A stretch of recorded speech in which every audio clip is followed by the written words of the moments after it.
I'm Tim Kalinowski. I'm joined by Nick Giffen. We're talking bad beats in the NFL from week 6, and just not the classic bad beat, but the hidden bad beats that are shown through win probability. And maybe these go unnoticed for you because you think a bad beat just happens at the end of the game. But no.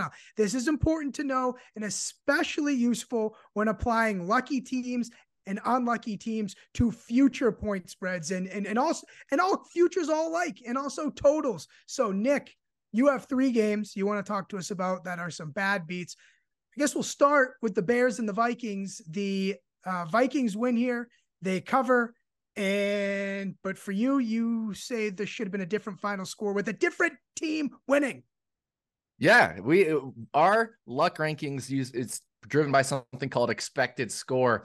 And so, while the Vikings actually did win, we had an expected score win for the Chicago Bears of 29-15. That means that is a 54.2% win probability swing. So there was a lot of luck involved in this game in terms of giving the Minnesota Vikings the win in this one.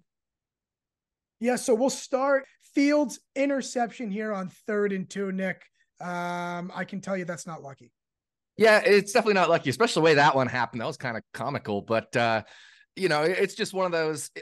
Not all interceptions are ridiculously unlucky, but once you get, kind of far inside your opponent's territory, you are expected to come away with potentially at least a field goal there. So certainly the Chicago Bears taking a hit there.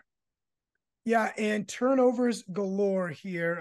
It only gets worse. Now we're going to see a Minnesota fumble recovery that goes all the way. Minnesota up 12-6 here. Chicago going to lose some more points here. Yeah, I think, you get Justin Fields gets injured, of course, and has to come out of the game. You get a backup quarterback. He's freshly in there. Bagent for the Bears, and fumble recovery for a touchdown. That's a huge swing there in Minnesota's favor. That's points they shouldn't have scored, and not necessarily points the Bears should have scored, but there was still a chance they would have scored on that drive had that fumble not happened. And it should be okay though. Okay, you're still sort of in this game. Ensuing drive. The best thing about a fumble 6 or a pick 6, hey, at least your offense gets to get back on the field. But the Bears, they went backwards, and sometimes you got to go backwards to go forwards, but they never went forwards, Nick.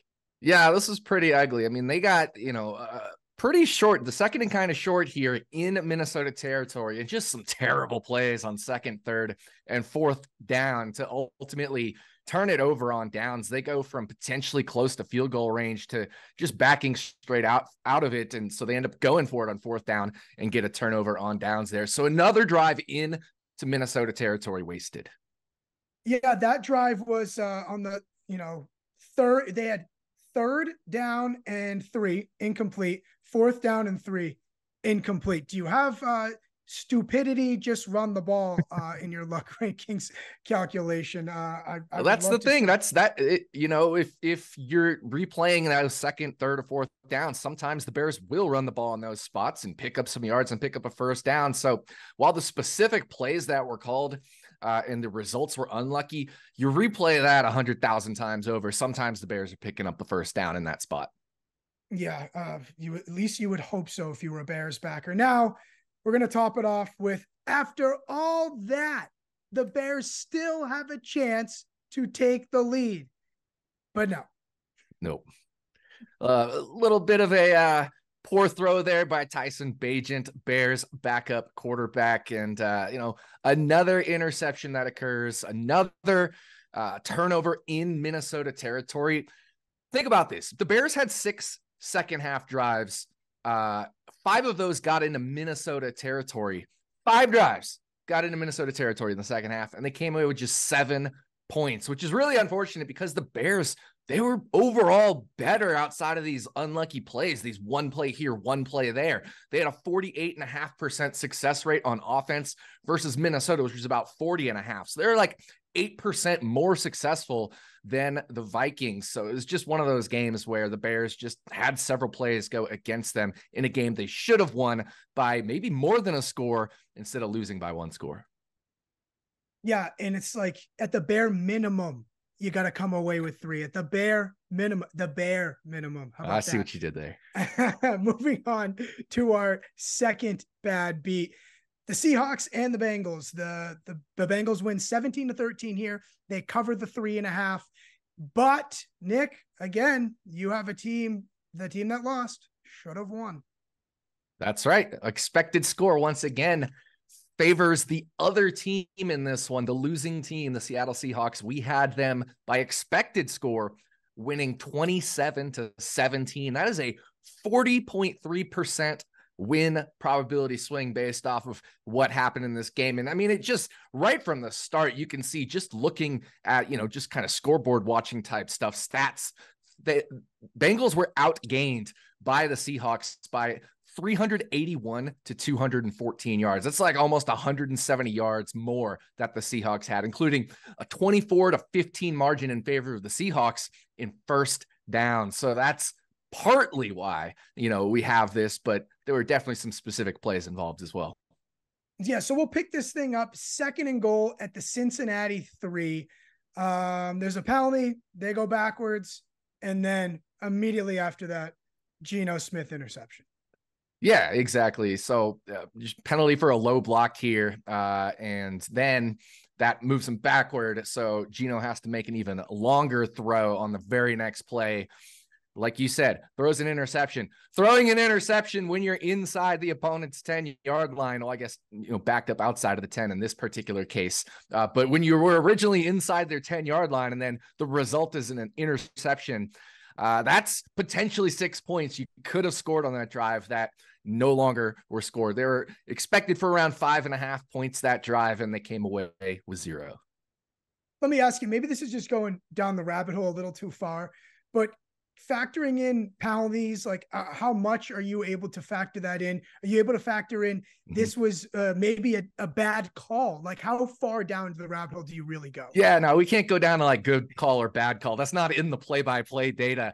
But just, in the play-by-play data, penalties are still in there. And so they negatively affect a team's success rate, their overall success rate. Now, it's not a success in terms of a pass or run success rate, but it has a minus EPA, minus expected points added. It's negative expected points added to take a penalty, push yourself back 10 yards in that situation. So that is factored into the overall calculus of things. And now here, 1st and goal from the 5. And this is not a replay. Once again, Seattle cannot break the plane and get 6. They have to settle for 3. Yeah. Once again, we're in a spot where they're inside the 5-yard line in this case, inside the opponent's 10. 1st and goal from the 5. Now we see 2nd and goal. They can't punch it in again. We're going to have 3rd and goal here shortly from, again, inside the 5. 3 opportunities here. They cannot convert. They can't get it in the end zone. So again, we're in a spot where we're talking around 5 expected points, 5.5 expected points from this drive, especially because it was 1st and goal there and they only come away with a field goal. So again, a couple points below expectation. And again, I'm factoring in the play-by-play data. We also factor in the team's strengths, like how they're, if it's one thing if it's, I don't know, the New York Giants in scoring position there versus if it's the San Francisco 49ers in scoring position there. So we do weigh based off of the team's strength as well in terms of like which teams are more likely to get in the end zone than others from that same spot. Yeah. And right on that, the Seahawks basically in the same exact situation. They are now 1st and goal from the 7. This is late in the 4th quarter. Despite all this, they still have a chance to take the lead, and they don't. Yeah, it's unbelievable. They get another, 1st and goal inside the 10. They don't do anything with this one. It just seems to be the theme of this game where Cincinnati defense, they would allow the Seahawks to get inside their 5, inside their 10, and somehow they'd come away with these, not necessarily goal line stands, but these red zone stands. And again, you see another 4th and goal here for the Seahawks, and they just can't find the end zones. It's unbelievable. 4 second-half drives reached inside the Cincinnati 10-yard line at one point. And they came away, Seattle did, with just 3 points from those 4 drives. That's unbelievable. That's why they should have had 27 points, but they only had 13. Nick, if I gave you a pushback and said, hey, this is bend, don't break defense, what would you say? I would say the bend don't break theory only works so much because there will be times when Seattle will convert those. I mean, if you allow a team to get that far inside your territory that many times, eventually they're going to find the end zone. It just so happened these 4 times they did not.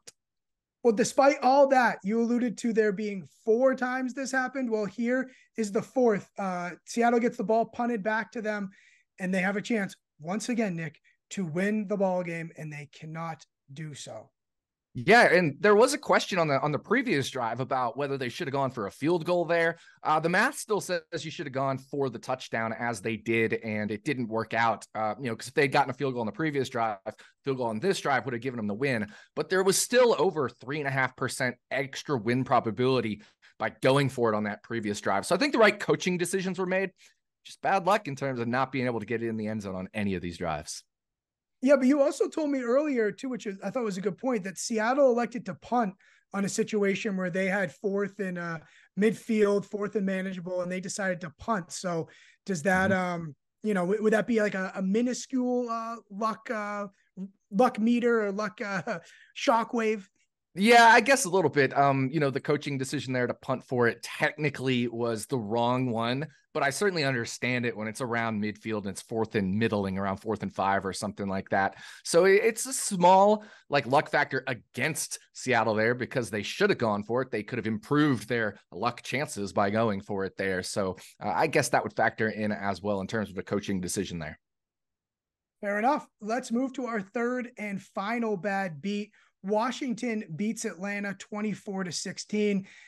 Nick, you have Atlanta. They should have won this game. I was on Washington plus 2.5. So got every number on Washington cash because they get the outright win. But you're telling me I shouldn't be going around gloating to my friends. Yeah, we did this video last week and you seem to get lucky with all these bets as well. So, you're a lucky guy there, Tim. But Washington 124-16. But again, this case, we have another one where the opposing team should have won. Atlanta should have come away with the 20-18 win by our expected score metric. That's around a 29.5% win probability swing. There wasn't as many lucky plays in this one, which is why that win probability swing is much smaller than those other 2 games. But comparing at least these 3 games to all the other games, this was still the 3rd most in terms of a win probability swing on this Sunday slate for week 6.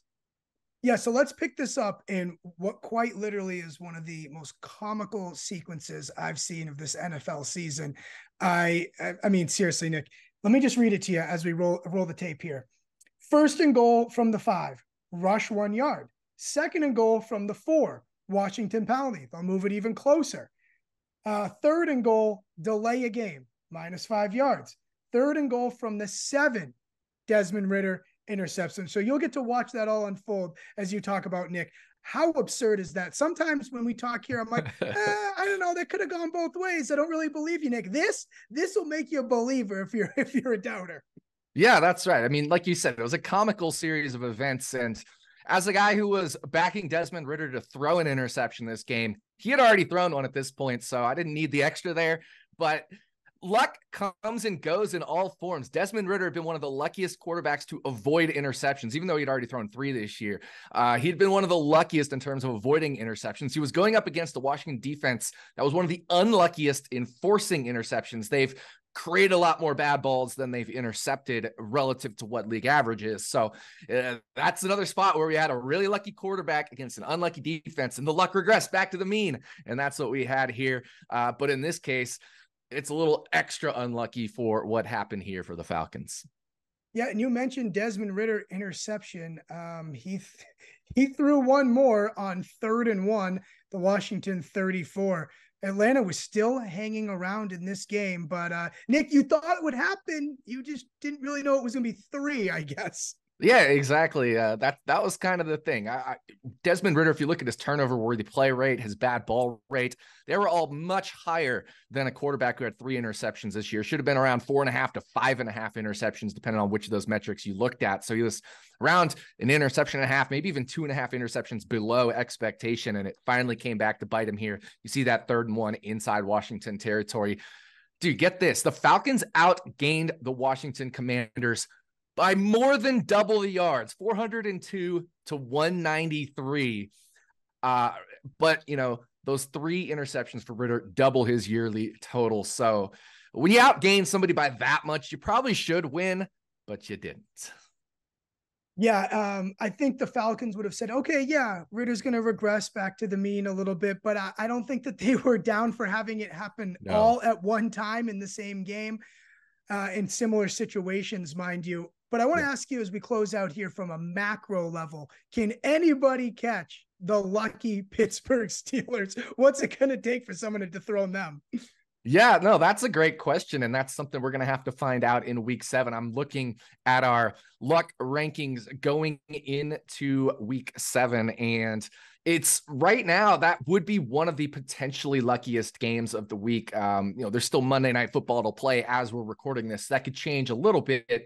But right now, the Los Angeles Rams would be the unlucky team in that matchup, and would be the number 1 game in terms of luck percentage gap between 2 teams of the week. So hopefully, if luck really does regress, and I'm not saying hopefully because I'm a Pittsburgh fan or not, I'm not worried about that, but hopefully in terms of luck, we see a little regression and maybe people can go back the Los Angeles Rams against the Pittsburgh Steelers.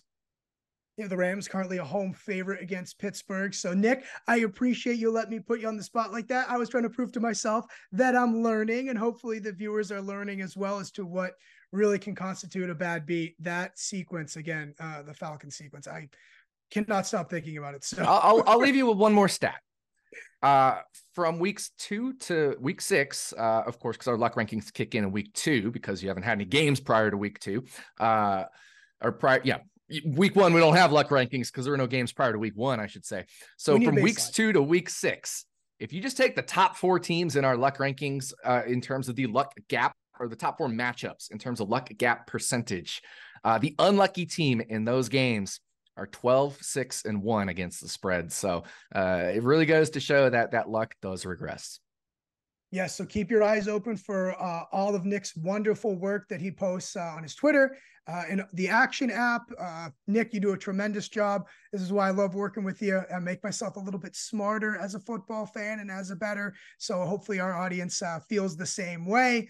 For Tim Kalinowski and Nick Giffen, this is the Luck Rankings Bad Beat Little Show.